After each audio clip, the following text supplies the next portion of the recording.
What's the smartest way I ever tested my daughter's boyfriend? I pretended I barely understood English and learned who he really was. My daughter Lily started dating Ethan last year. On paper, he was perfect, polite, well-dressed, always brought flowers, always called me sir. Honestly, it felt a little too polished, like a performance. I was born in Chile and moved to the US as a kid. No accent anymore, but I still speak Spanish fluently. One night, Lily mentioned Ethan was taking Spanish in college. That gave me an idea. Next time he came over, I acted like my English was very limited, smiled, nodded, spoke only Spanish, Lily translated. I even claimed an old medical issue affected my language skills. She thought I was ridiculous, but agreed to help. At first, Ethan stayed respectful, patient, even downloaded a translation app. But by the second month, the cracks showed. Whenever Lily left the room, he'd mutter complaints about the food, about how long dinner took. Once he mocked my accent, assuming I couldn't understand him. I smiled and said nothing. For Lily's birthday, he brought an expensive necklace. Later, I overheard him on the phone. I returned the cheap one, he said.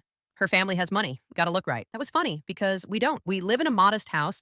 I drive an old car. A few weeks later, Lily was at work and Ethan stopped by, claiming he forgot his charger. While I pretended to watch TV, he took photos of our mail and looked through my desk. So I set a test. I left fake bank statements on the counter. Massive debt, negative balances. 3 days later, Ethan told Lily he needed space, said he wasn't ready for something serious. Lily was heartbroken, but suspicious. I told her everything. 2 weeks after the fake papers disappeared, Ethan texted her, said he'd worked on himself and wanted another chance.